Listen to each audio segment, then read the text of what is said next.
Up next is Mikol to talk about corrective actions should they become necessary. After securing a degree in industrial and enterprise engineering from the University of Illinois, Mark began his career in information technology and worked over 10 years as an information systems coordinator before he joined the TCEQ. In recent years, he continued his education here in Austin to fulfill pre-med chemistry and biology requirements, and now works with the Total Coliform Rule program with the TCEQ. As a side note, Mark operates a private well at his home, not far from where we are this morning.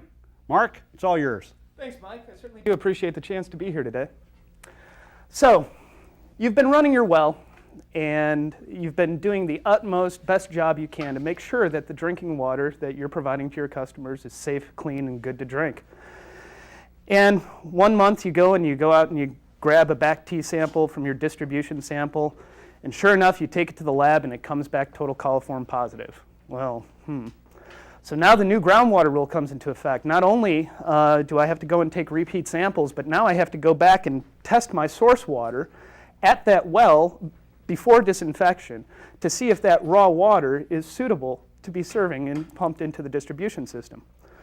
So then you take that sample into the lab, and sure enough, although the well's been doing just fine month after month, year after year, this time there's a fecal indicator positive that comes up. Well, now what to do? And that brings us to corrective actions. And the corrective actions are in place in the rules to ensure that a groundwater source is suitable for use in distribution, and then also to ensure the safety of the public and the customers out there drinking the water. So the groundwater corrective actions are contained in the Texas Administrative Code, Chapter 290, Subchapter F. And anytime a source water sample comes up fecal indicator positive, a corrective action will be required. Corrective actions are also required for significant deficiencies, which were spoken about earlier. So fecal indicators, what exactly are they? When a drinking water sample goes in for coliform testing, it's first tested for presence-absence test of total coliform. What this means is it's just looking for the presence of a wide family of bacteria, coliform family, to see if any of these guys are there floating around in the water. In the coliform bacteria family, not all of these bacteria or germs are harmful to humans, but it's a good indicator that we should probably look deeper into this and make sure that everything is good and safe to serve. So when a water sample does come up total coliform positive, it then goes into a second test, which is known as a speciation. And in this speciation, they're looking for specific organisms that would indicate fecal contamination of the water source. Some of these are pictured here. This is a coliphage. It's a bacterial virus that will actually infect bacteria. Over here is E. coli that you hear so much about, Escherichia coli, and that's found in the intestines of mammals and other animals. So that would be a fecal indicator as well. And same thing for this down here, Enterococci, is just another type of indicator that would indicate that, yes, there is fecal contamination of that water source.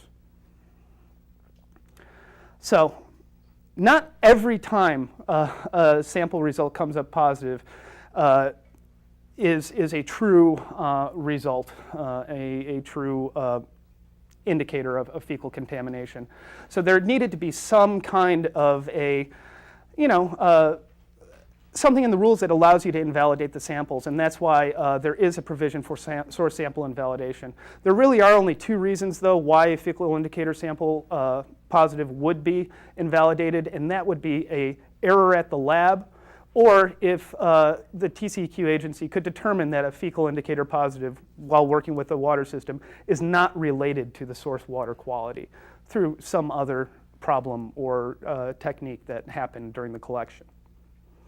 Oh, incidentally, if a sample is invalidated, then it needs to be replaced within 24 hours of when that original sample was taken.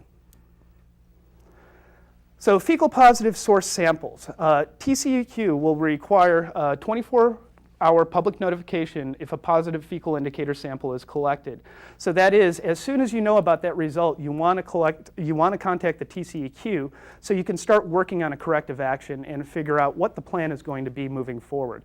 It's important to remember as we're talking about this that the corrective actions, there are 6 of them available, but they will be determined on a case-by-case basis, and TCEQ will determine which corrective action must be taken. Providers must notify all receivers when there is a fecal indicator positive that comes up, and as I said before, this all requires a corrective action. So here are our corrective actions. There are 4 main corrective actions. First, very obvious, you could correct all the significant deficiencies that were outlined. You could simply not use the well and provide an alternate source of water. Eliminating the source of contamination is another option through well disinfection, or you can choose to go the 4-log route that we've heard so much more about today. There are 2 additional TCEQ corrective actions that were proposed, and that is a well disinfection in accordance with the AWWA procedures, or a state-specified period of source monitoring, where the source would actually be proactively monitored month after month. So we were talking about minimal disinfectant residual and compliance monitoring.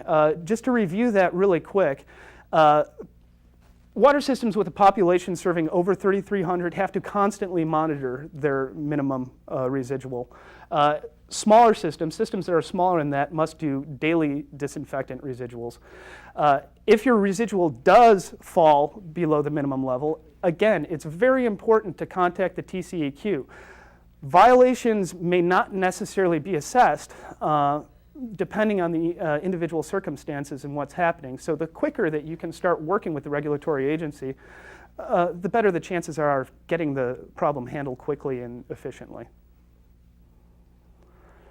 Now, let's talk a little bit about the reporting of these things that might come up.